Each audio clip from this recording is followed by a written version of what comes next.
Well, hi everyone. I think we are live now. If you're watching this in real time, happy Tuesday, everybody. I'm Barbara Fonte, and I'm glad that you've joined me either live or on the replay. Today, I'm going to share with you three often untold habits of very successful people. These are the things you don't necessarily hear all the time in blogs or in podcasts when they interview these so called icons of success. But I'm going to share them with you today. So we're going to get started in just a second. I'm just going to set up the comments section here and give people a minute to pop on in. If you are here, I would love it if you just put something, say hello in the comments. Let me know where you're from. Put your favorite emoji in there. And I will try to check those comments along the way here before we get started. And for those of you who don't know me, my name is Barbara Fonte. I have been coaching and in training and development I was thinking about this the other day, almost 4 decades. That is an incredibly long time. But the good news is I've learned a lot from that. And I've learned that there is an easy way to do things and a hard way to do things. And it turns out the easy way is better, contrary to what we're made to believe. And I want to share some of those things with you.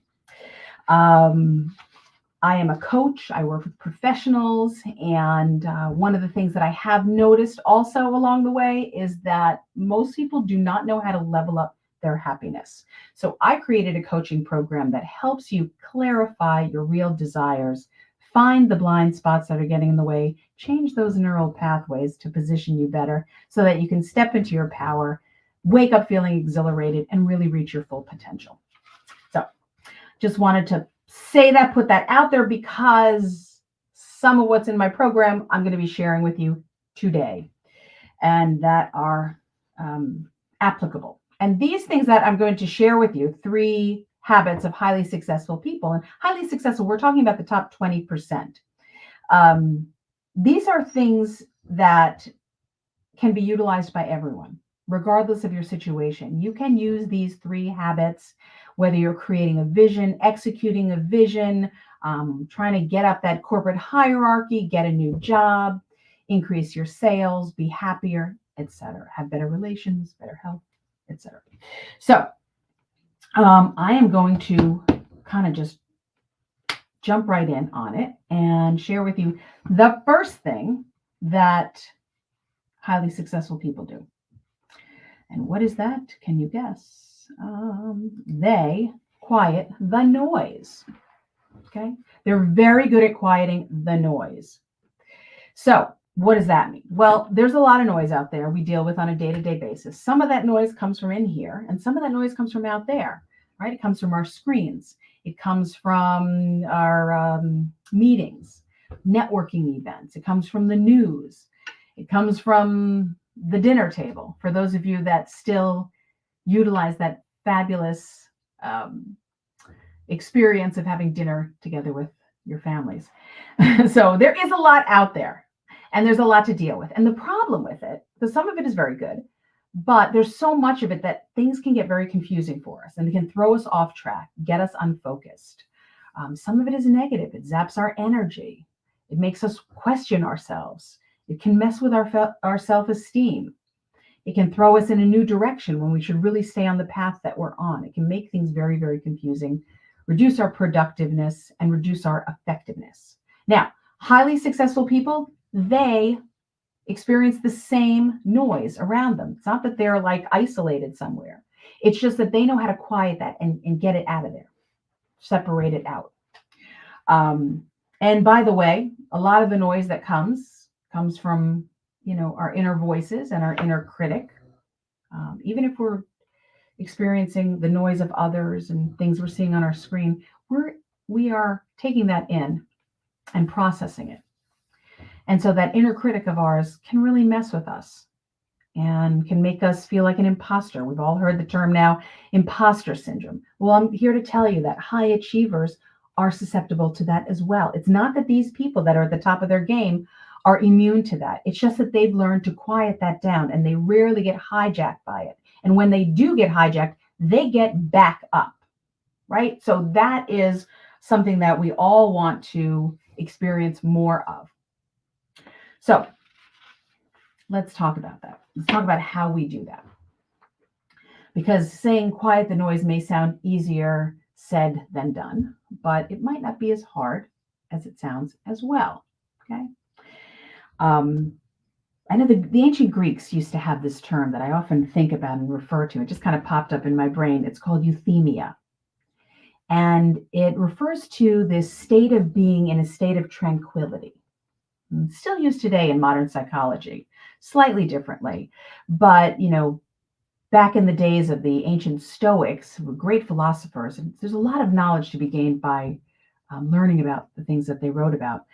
I like what Seneca said. Seneca's a famous Stoic, and he wrote about tranquility, and he wrote about this idea of euthymia.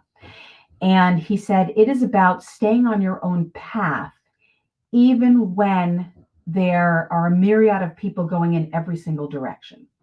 And what he meant by that was to get rooted in what it is that you are meant to do, what your vision is, what your goals are, what's important to you, and letting go of the rest of that. So, what do we do? How do we do that? Well, first thing, I'm going to share with you two things that I think will make that journey a little easier for you. The first thing, and this is going to sound a little counterintuitive, but you are not your thoughts. You're not your thoughts. You are the person that listens to your thoughts. You're not your thoughts. You're the person that's listening to your thoughts. Let me give you an example. Let's say it's the end of your workday and you're headed home, or if you work from home, you're kind of winding down and you think, you know what? I think I'm going to stop at the grocery store and get something for dinner, right? This thought pops in your head. And then there's this other thought on the other side that says, oh, I'm a little tired. I don't feel like doing that. And then this other thought says, well, but I don't really have anything in my refrigerator that I like to eat, so I should really get something that makes more sense. And then the other side of it says, nah, but I could make do probably, and blah, blah. And you go back and forth. It's almost like a tennis match where you're volleying back until you kind of go back and forth and you settle in to what makes sense, what feels comfortable for you. These are the thoughts. This is your brain processing it. You're the one that's listening to those thoughts. And the good news there is you get to choose where you put your energy, what's important and what's not. You don't have to listen to all of those thoughts. So, okay. Hey, Mimi. I see Mimi's here. Glad you're with us. So we're talking about thoughts, and I just want you to be aware of that, because when you act boldly, when you decide to go outside of your comfort zone, that noise, that processing that's going on in your brain is going to show up. You don't have to give it the life that it's normally taking from you. Right? Just okay, that's just processing. I can still take bold action. That's what the most successful people do.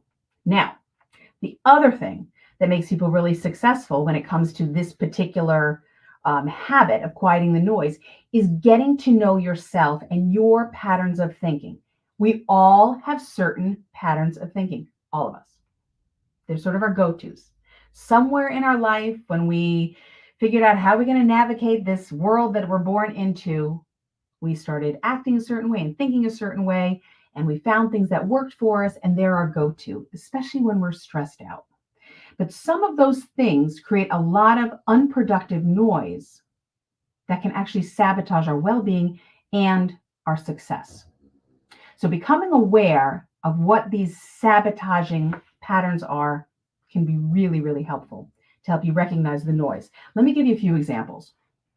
Some people consider themselves people pleasers, right? And if you see yourself as a people pleaser, you may have this noise going on in your head that says, I need to please people, otherwise they might not like me, right? Not true, by the way, but the underside of that is that, and if they don't like me, that's the worst thing that could happen. It's not. You'll survive. But that's a lot of noise there. If you are a high achiever, you may gain your self-esteem and your value through your achievements. Beware if that's the case. Some people who are very high achievers, they feel they are their achievements. And without those achievements, it kind of messes with their well-being. So they're always pushing. I have to constantly achieve. It's a lot of noise going on there. It creates a lot of anxiety, a lot of pressure for that person and the people around them. That's not true. People are of value even without their achievements. It's a lopsided way of looking at things, but it creates noise, right? So knowing these things, if you're a person that just kind of like, you feel like, you know what, life is harder for me than other people, comes easier to them. They get breaks that I don't get. I don't have the resources other people get. You start to see yourself almost as a victim. That's a lot of noise. That's unproductive energy. So those are just a few examples. There are actually neuroscientists and psychologists and performance scientists have sort of boiled it down to there's 9 particular different types of patterns of thinking. And we all have at least one of them that kind of mess with us. So getting to know those is very helpful. And it's so important that before I forget, I want to just tell you, like, let's see, is my finger underneath there? There we go. You see, there's this QR code there. If you want to see the list of those patterns of thinking, to see which ones resonate with you, so you can become more aware of them, if you're not on your cell phone now, you can hover your cell phone camera over that and it's just a free download, and it'll list them. And I know that at least one of them is going to resonate with you. And that's okay. That's important to know. You might actually recognize those patterns in the people around you. Okay. If you are watching this on your cell phone and you can't really hover over that, just shoot me a DM and say, send me the free download and I'll throw that over to you. Okay, so getting to know them. This is what successful people do. This is why so many executives actually have coaches. Because they know the tactics, they know the strategies, although they know they can always improve them, but they're trying to dig down behind the scenes. It's like advanced development for advanced success. What I'm really saying is you want to lift your level of consciousness a little bit so that you can differentiate between the noise and what's most important. So that's the first thing they do. They quiet the noise. Okay. Second thing, number 2, and let me just take a quick thing here. And okay. Great. Amir, I hope I'm saying your name correctly. If you cannot, if you're on your cell phone now, so you can't hover over that QR code, do me a favor and just shoot me your email address in a DM here on LinkedIn, because I see you're on LinkedIn, and I'll send it to you. I'll send it to your email right after this presentation to get that to you. All right. So, and by the way, guys, any other questions, comments, frustrations, challenges, anything, just put it in the comments if you like. All right, let's go to number 2. Number 2, the most successful people. Whoops, nope, that's not it. They respond rather than react. I said this to someone recently. I said, are you responding or the difference? And that was right after he sent a very quick email response to something that really annoyed him. And it was not the smartest email that he could have sent. So they respond rather than react. What does that mean? That means that sometimes there are things that threaten us in a way. And it creates some kind of response in us. And sometimes we act accordingly. So what are the things that threaten us? The quality of your work. If someone says something that sort of threatens the quality of your work, it can create a reaction in you and you can lash out. If someone threatens your value or something that you're sensitive to already, or something that you worry about, it's easy to react, isn't it? If something or someone threatens your financial stability, your financial situation, or your future finances, we can react to that too. Sometimes we just react internally. Sometimes we react externally. We might send that email or start an argument with someone, have unhealthy conflict in a way. Sometimes we react inward and we lower our own self-esteem. We beat ourselves up some way, and that could be if, let's say, you got feedback at work that was not the most favorable, or you're interpreting it that way. This can happen if you put a post out there. You go out there, you put something online, and you get these comments, and you go, "What? I don't like these comments." Something you put up created a reaction in someone else, and their reaction creates a reaction in you, and it just starts this whole chain of things. Where else can we get reactions? Okay, let's say the report comes in, the quarterly report comes in, and you look at the numbers and you look at the sales and you look at whatever it is against your goals, and it's less than you had hoped for. That can create a reaction. I see a lot of managers, unfortunately, react the wrong way to that. They tend to micromanage in those situations. Economic conditions change, and so people tend to react rather than quieting down and responding accordingly. Someone cuts you off the road, you can react. Anything. You can kind of feel it inside of you. I always think about customer service. If I call customer service, I have a problem, I need a solution, and they just don't seem to understand the problem. I start feeling something happening inside of me, So I need to relax and quiet down. So the most successful people, they respond rather than react.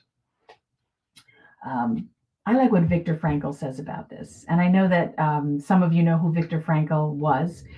He was a famous psychiatrist, a Holocaust survivor, and he wrote, I want to say best-selling book, but that's such an understatement. It's Man's Search for Meaning. It's an incredible book if you've never read it. And he talks a lot about this space between stimulus and responding. And in that space, that's where your power is. That's where you create opportunities. Right? Now, I always like to talk about the neuroscience of things. People that know me know that. And if you've heard me speak in an audio room or on LinkedIn Live, I always like to talk about what's going on in the brain. And here's the problem with reacting. When you're reacting, you're coming from a place of weakness. You're coming from a place of fear or doubt, embarrassment, or anger. And you've got your fear center turned on.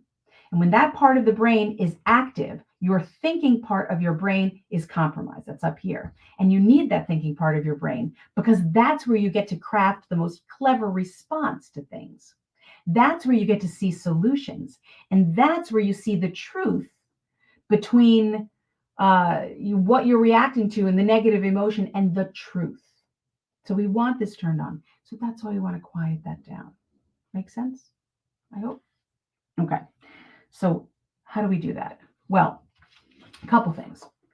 Euphemia, I mentioned before, a state of tranquility. Anything that you can do, anything that you can put into your life and pour into your cup on a daily basis to keep you peaceful and tranquil will benefit you in your business, in your careers, and in your life outside of it as well, obviously.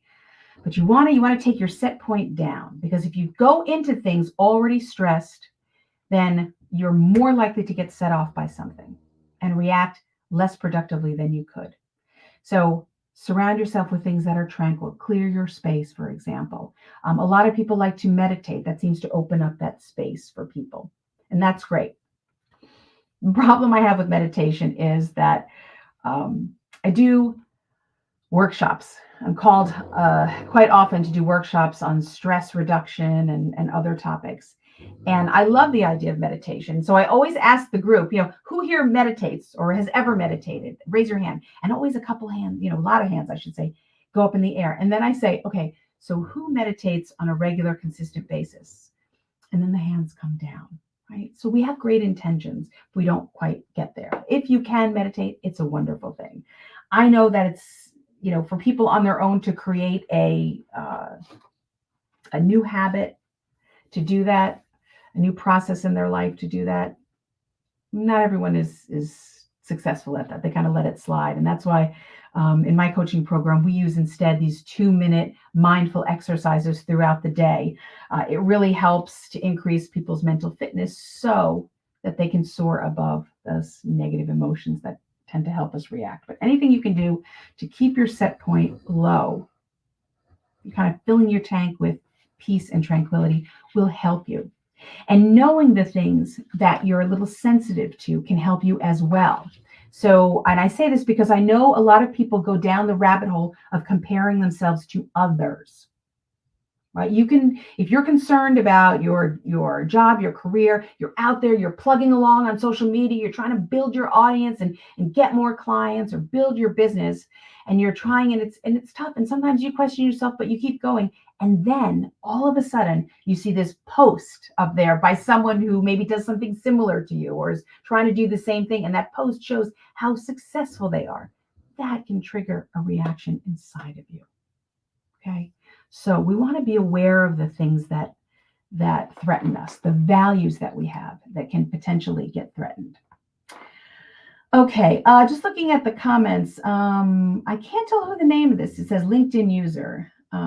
Every time my Apple Watch goes off telling me to take time for myself. Okay, so is that a good thing or is that triggering you in some way? I'm curious about. Because sometimes those notifications can irk people, but it could be a good thing if you're like, okay, that reminds me, take some time for myself, stand up, stretch out, breathe. Phenomenal. If that you can create a habit that way, wonderful. I love it. Okay, so quiet the noise. We want to respond rather than react. And the last thing I want to tell you about, number 3, is that the most successful people, they access innovation. Now, are you innovative? Do you consider yourself innovative? Maybe you're saying to yourself, I'm not creative. I'm not an artist. I'm not a techie. I don't, program things and design projects and so forth. Well, I want to tell you something, that you have the capability of it. You do. And I've been working the last couple of years with a lot of CEOs here in the United States and in Canada. And I'm going to tell you what I've noticed, that only about 30% of them, like 3 in 10, I figured out, can easily access innovation. And it's not that they're not innovative or creative. It's just that they don't access it on a regular basis. And these parts of our brains, they're muscles. When you use that muscle, it grows. When you don't use that muscle, it's going to contract or atrophy, but you can build it up. And so if you're a person that, you're more into data and processes and hard and tried strategies, you may not have exercised that part of yourself, but it doesn't mean that you can't. And it's important because in today's world, innovation can be your best friend. Let me tell you where you can utilize innovation. And then we'll talk a little bit about how to get you started on that, or how to build on what you have already. First of all, anytime you're not getting the results that you want, and you've been tried again, the same thing, innovation can come into play. It's kind of like what Einstein is famous for having said, that when you have a problem, you can't find the solution in the same place that the problem started. You have to look outside of that. In the 80s and 90s, they used to tell us in corporate America, think outside the box, think outside the 9 dots. They never told us how, by the way, but they told us to do that. So we're going to talk about how in a minute. So here's what, if you want to get noticed, if you're not getting noticed at your job or online or in meetings and things, innovation can help you. If you are a job candidate, innovation, creativity, be different, stand out of the pack. That might take a little bit of creativity. And that goes for getting the interview and also in the interview. If you are trying to create an extraordinary product or service, innovation. If you want to create, and here's where I think a lot of people forget about, so I'm going to bring it up. It's really important. Creating an extraordinary customer experience. How do your customers experience you or your product or service? If you're in a corporate job or you work for another company, how do the people around you experience you? You want better results? Try something different. Innovation can help you. How about dealing with difficult people? Getting cooperation or connecting with them in new ways? Innovation can help you. So many different things. It's really just it should be part of our go-to. And I think it's underrated, or we see it in certain spaces. Now, what do I do if I don't see myself as innovative? Well, okay, let's start exercising those muscles a little bit, right? Because the problem with not being innovative in today's world is that you could end up stagnating, right? The people that are most innovative, they feel a sense of engagement that others don't. They don't get stuck because they're constantly moving and changing and shifting. But the problem is that there are 3 things that I've identified that get in the way of people being innovative and really taking charge. So let me just share them with you. And maybe some of them you'll recognize. Fear of failure, resistance to change, and fear of rejection. Right? What happens? What happens if I put something into action, if I'm innovative and I create something extraordinary? Well, that means that I'm visible. Ooh, that can be scary for people, right? And what happens if what I try and are innovative with, my ideas, don't quite work out the way that I would hope? Fear of failure. Well, guess what? The most successful people have ideas that don't quite work. I was in sales for many years, and I was a sales manager and a regional coordinator, and I made a heck of a lot of money. And so did my team. And I can tell you, the amount of success directly correlates to the amount of things that didn't quite work out. And I don't want to call them even failures, because it's either they worked out or we learned from them and we're better. Okay. But that fear of failure, resistance to change, and fear of rejection can create noise. So be aware of it ahead of time. Okay. All right. How do we do this? How do we start flexing our innovation muscles? Okay. So I think most of you are probably watching this on LinkedIn, and that's good, because I know you've got connections. And some of those connections are people that are in similar situations that you are in. There was a time where people on LinkedIn did not want to connect with other people that did what they did because they saw them as competition, you know. And if you feel that way, let me tell you something. That means you're coming from a place of scarcity. There's plenty of business out there. Connect with people. You have a great opportunity here. And here's what you can do. You can reach out to some of those people. They're probably having similar challenges, or they'd like to level up like you do. And say, hey, listen, I'm creating a think tank. Let's do some brainstorming. We've got some challenges. Let's come up with some great ideas. You know, brainstorming is a great way to start flexing your creativity, your innovation muscles. And when you do that, by the way, no judging, just try to get as many crappy ideas out there as possible, right? It's not even so much about the quality of what you come up with. It's about starting to get your neural pathways to strengthen in those areas. Okay. So you don't want to judge. Just let's start brainstorming, throwing ideas out. Whether you do it with yourself or others is even better, but you can do it either way. You can also show up in creative spaces, try creative things. You're not an artist. That's okay. Take a painting class anyway. Take a drawing class. Personally, I would probably get an A+ in making stick figures. Anything above that, not so much.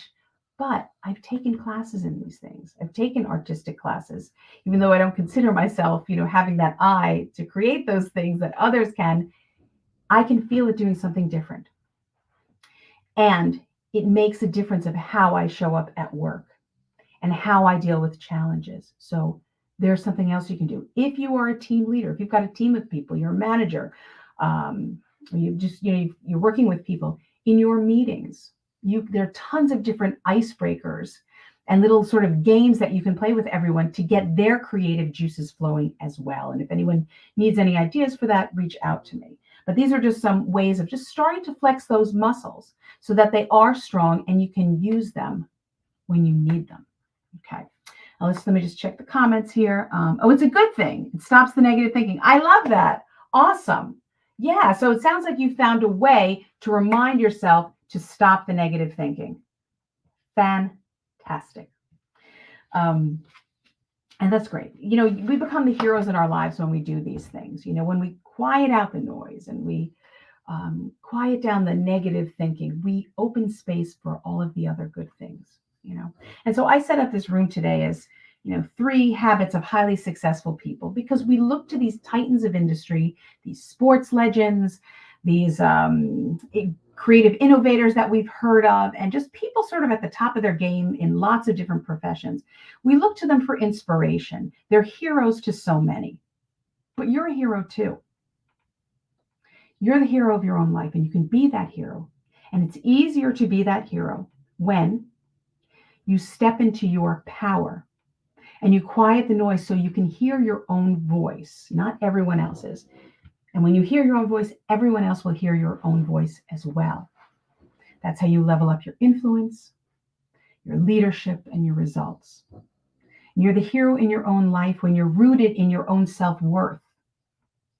Yes, it is critical. Absolutely. When you're rooted in your own self-worth, so you can really step into your true potential by responding to things in the most productive way, with an ability to access your innovative muscles so that you can find creative solutions for any challenges that come up, and you can level up and give yourself the edge in your life and improve the quality of everything that you seek. And that's important to you. You're the hero of your own life. I am just your guide.